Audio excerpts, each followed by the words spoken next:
you are exactly where you need to be. You're right where you need to be. Let that bring in a sense of, and just a rush of calmness, of security, of safety. You're exactly where you need to be. So many people think they should be farther along. They should be better.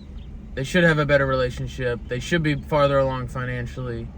They should be better in this, and this. No. You are exactly where you need to be. Because if we're not present for our pain, we miss the lesson.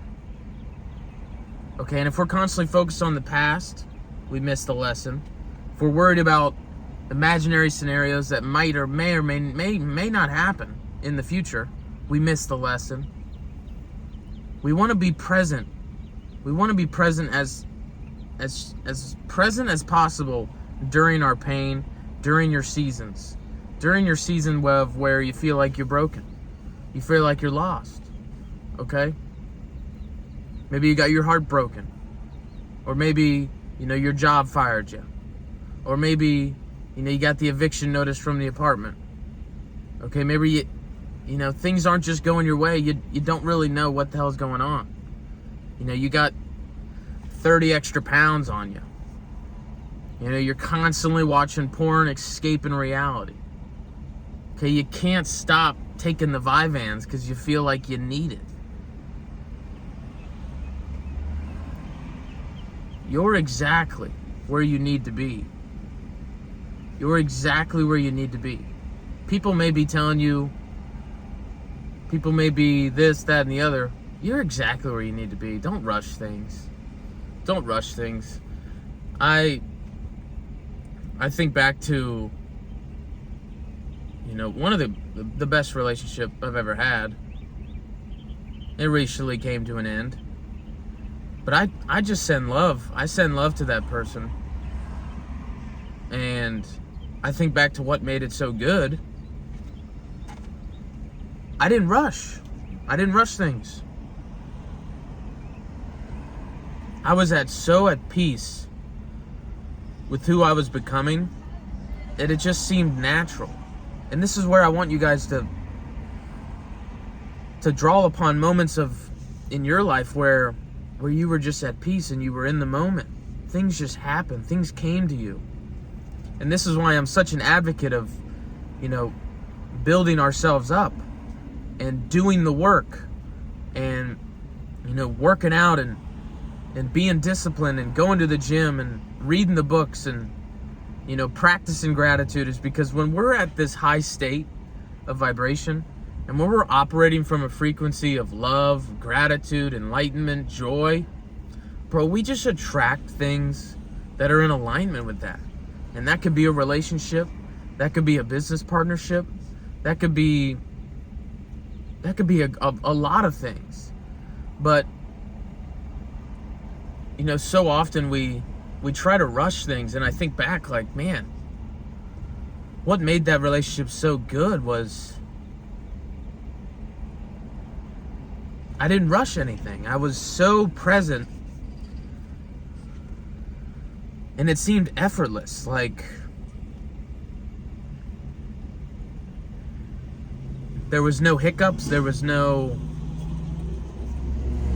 of that. It was just like from the get. And then,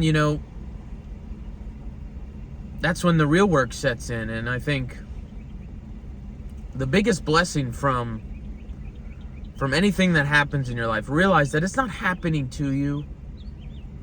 Okay, this is happening for you to grow, for you to learn, for you to love, for you to give, for you to live. Okay?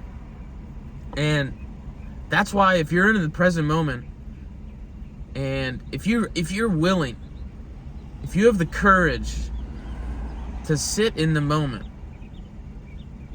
no matter how painful, no matter what's going on, if you're willing to sit there, you can draw upon the lesson that's required.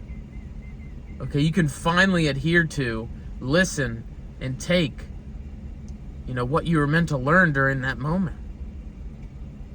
Or else it's just going to constantly repeat. And you see this, people will constantly get in relationships and they end the same way and they wonder why. They think it's the other person. Look in the mirror. Okay, this constant self-sabotage.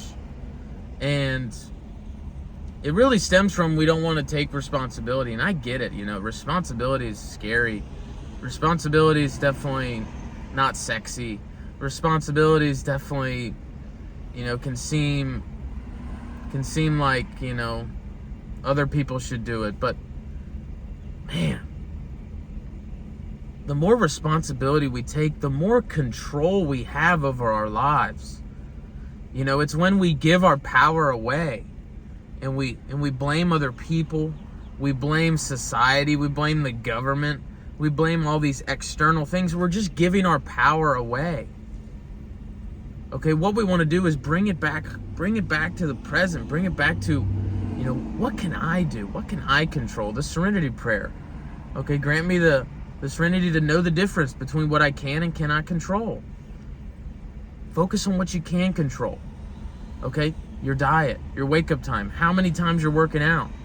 If you're focusing on gratitude, if you're operating from a high frequency and sending love, maybe practice that. Just start implementing simple changes. But also, and I'll always say this, okay, success is not about adding things. Success is subtractive. If you can subtract those things that are holding you down, oh my God, you're gonna soar so high. You're gonna soar so high, and you're gonna be in direct frequency. You're gonna be on the right frequency of what you want, and it's just gonna come to you. You're not going to have to chase it. It's going to come right to you. Think about all the great things that you've had in your life. You didn't chase them. They just came to you.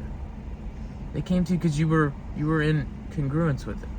So get in congruence with what you really want. Send love to those who've hurt you. Okay, pray for your enemies. Live for the moment. Draw upon that moment. And realize you're exactly where you need to be. Let's fucking go. Carry on.